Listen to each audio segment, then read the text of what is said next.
UFC on ESPN 3, Minneapolis and Ngannou versus Dos Santos just came to a close. We're going to run through the entire event, start to finish, giving our reactions to every single fight. Okay? Starting with Maurice Green versus Junior Albini. Junior Albini is complete dog shit. Cut him from the UFC. I don't know why they're still talking about him. Get rid of him and he's going to Bellator. He's complete fucking trash. Maurice Green, he's not good, but he's big and he's black. And at heavyweight, that's enough. That is enough.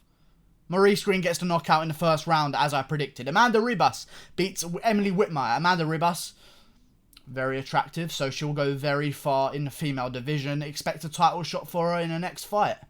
That's all it takes. Daucha Lungbula versus Dequan Townsend. It was a snooze fest for the first 2 rounds, and it was kind of like Daucha just showing off his takedowns. In the third round, he just fucking... As soon as it started, he's like, okay, I'm just going to knock him out. There you go. Now I've shown that I can wrestle. Time to knock him out. And it was over. Soon as he chose to switch it on with the striking, immediately knocked out Townsend with a vicious 1-2 combo. Dausha, another African guy coming up. Like, they're taking over the UFC. And I love it. I love watching them all fight. They're all physical specimens.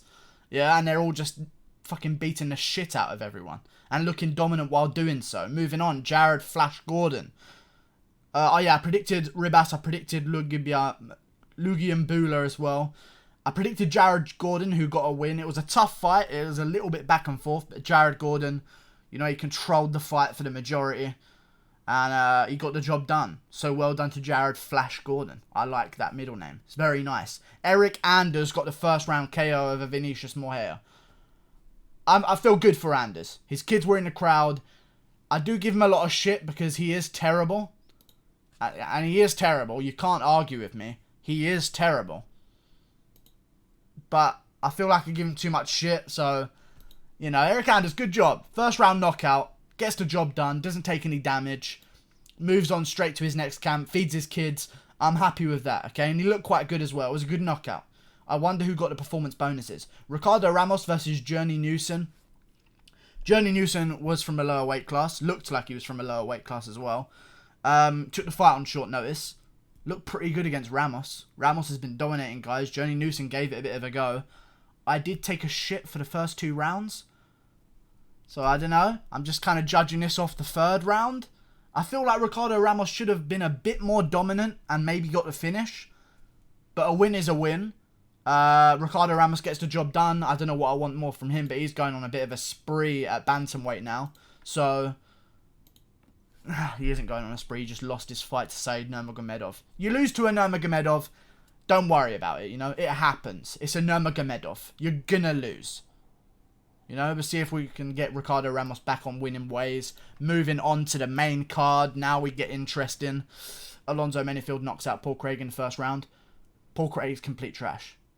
2 spinning wheel kicks in a row. Are you fucking Chris Weidman? Did you not learn from Chris Weidman?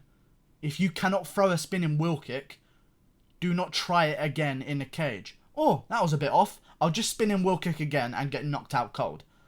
Good job, Weidman. Weidman gets knocked out by Menifield in the first round. Done. Menifield's on a streak now, 9-0. Looking impressive. Hopefully he keeps it going. Drew Dober gets a knockout over Marco Polo Reyes. Again, predicted it.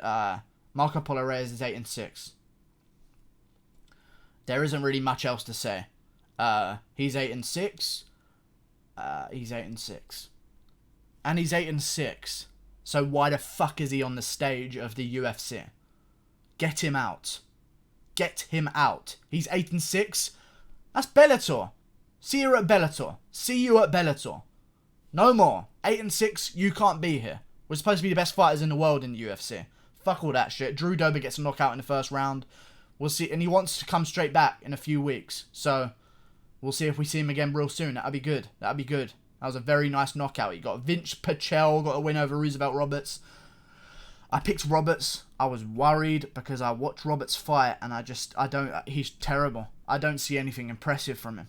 I really don't see anything impressive. Like, he wins, but he's won against cans. Vince Pichel showed him levels. Got the job done. Got the job done. Roosevelt Roberts got exposed on the ground and just got held there for the entire fight.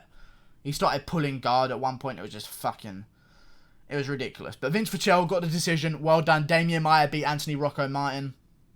In hindsight, I should have known. Rocco Martin's a counter-striker. Demian Maia doesn't throw a punch on the feet. Does not throw a single shot on the feet. I should have known that. I picked Rocco Martin for the upset win.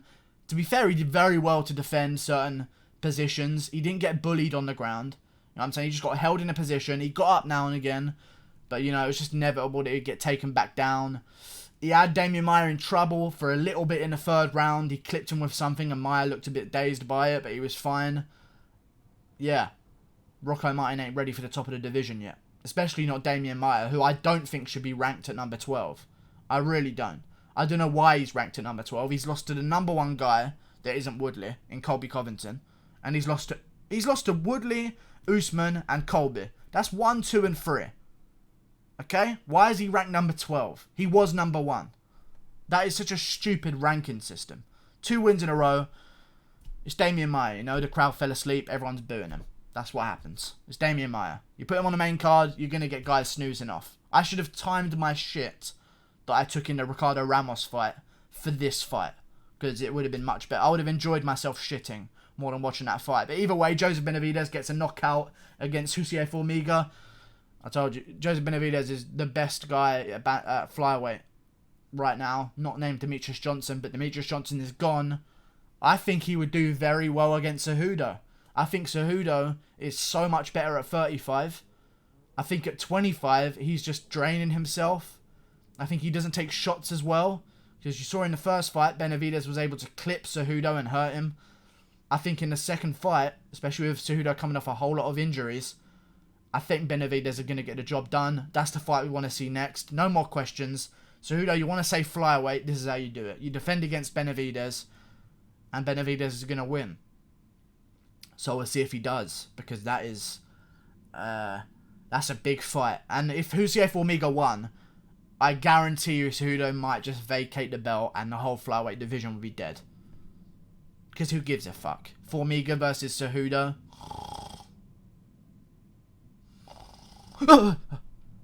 Sorry. I had a nightmare for a second there. Benavidez versus Cejudo, the next fight to make. I think Benavidez gets the job done. He's going to be coming in fresh. He's going to have a bunch of time to prepare and be in the best shape possible. Cejudo's going to be rushed back after a surgery. We'll see if he's still as good as he once was. And we'll see if he's still good while cutting to 25. Because a lot of guys, once they move up in weight, their body doesn't react the same way when they try and go back down in weight. You know, because it's not used to it. And it's all of a sudden, it gets thrown off. So when you try and go back down, we've seen, like, if DC came back down to light heavyweight, I'm sure he'd have way more trouble trying to make that weight. Because his body would have forgotten about how to just process all of the shit out of him. You know what I'm saying? Francis Ngannou, JDS. Ngannou's black. And I'm not racist. Okay? So I picked Ngannou by first round KO with supreme confidence. Because if Ngannou touches you with those African fists, you're going to sleep. It doesn't matter if you're Junior Dos Santos and you fought the best in the world and you're often considered one of the best heavyweights in the world, former heavyweight champion. If you get hit by a single shot, Ngannou is gonna fucking beat you. Okay? That's how it is. There's no questioning it. Ngannou has gotten so much better. Okay? He showed a new weapon in this fight with the brutal leg kick he was throwing. It had some bad technique where he was going too square with it. It was kind of like a front kick to the fire, but it was weird. He wasn't turning his hips over enough with the leg kick, and he was glancing off the shins of JDS a little bit with the last two that he threw. But the first two were thudding leg kicks. JDS was like, oh yeah, leg kicks. Boom! Fucking dropped Ngannou with a leg kick. And Ngannou was like, okay, I do the punch and I do the punches. And then he came in swinging wild. JDS overextended with a right hand, which was fucking stupid as fuck. Then turned his back on Ngannou as well. Which, I don't know what the game plan was, but that fucking wasn't it. But if Ngannou hits you, that game plan is no longer existing in your brain. There are a lot of things that aren't existing in your brain anymore. You know what I'm saying? Including your name, your family's names, the ability to spell your name, let alone remember it. Ngannou takes that from you. I think Ngannou beats everyone in the heavyweight division. I think he beats DC's fat lightweight ass. I told you that before. And he's going to beat him. And I think he beats Stipe as well. Especially now Stipe's been knocked out again by DC. That takes some time off your chin. It really does. Ask Overeem how he feels about it. You get knocked out once, all of a sudden, you know, start seeing it a bit more often. Especially now USADA's gone. And Ngannou gets the job done. Yeah. Good job in Ngannou. He's just getting better and better as well. Like, people think, like, they see age of a fighter. And Francis Ngannou isn't young. You know what I'm saying? He's 32 years old. For a heavyweight, that's not that old. A lot of heavyweights are in their mid-late 30s. But in terms of fighting age, you know, you're looking at these records. 21-6 for JDS. 14-3 for Ngannou. That's a big experience difference. And a big damage taken difference. And a big learning process difference. Ngannou's only going to get better between fights. He's going to get a bit of time off after this fight. He took no damage, so he's going to go straight back to the gym. And he's going to evolve his game until Stipe or DC is ready for him. And I expect we're going to see him fight DC or Stipe maybe at the end of the year card. So, yeah. Ngannou is the guy right now. I think he's going to be champ. I think he's going to be champ and he's going to save the heavyweight division. Because for a while it's been a bit stale. You know what I'm saying? But now we've got the iconic heavyweight image in Ngannou. Because Ngannou's it. When you think heavyweight champion of the world, you don't think Tyson, like in boxing, let's say. When you think heavyweight champion of the world, the reason why Anthony Joshua was so popular, because when you picture it, you think, okay, guy, huge, intimidating looking, fucking muscles carved out of stone. And you think Anthony Joshua, you don't think Tyson Fury. You know what I'm saying? When you're in the UFC, you think heavyweight champion of the world. DC? You don't think DC, okay? You just don't. At all. You think Brock Lesnar, you think Francis Ngannou, you think Overeem. That's it. You know? You don't think Stipe either, as much as I love Stipe. You look at Stipe, you think autistic fireman. World champ. Ohio, OH. I mean, you don't think Stipe is the world champion. You think Ngannou, you think Lesnar, and I think if Ngannou becomes champ, that's the only way Lesnar's coming back. Because I tell you, Lesnar versus DC won't do well. But I think Ngannou versus Lesnar, just looking at them on a poster, you will throw money at that poster. People are going to be walking around Times Square, which is a name I've heard in America somewhere. I think in New York. Times Square? Sounds familiar. They're going to be walking around Times Square. They're going to see the poster and they're going to fucking throw their money at it. You know what I'm saying? Take it. I'm not even paying for the pay-per-view. Just fucking take this money, you poster. You know what I mean? That's all you have to do is look at the pair of them and take USADA out of the equation for Lesnar. And you've got yourself $1 billion fight. Done. Like and subscribe. Thanks for watching. I'll see you guys later. Goodbye. Subscribe's right there. So yeah, do it. Missed the stop recording button again. Goodbye.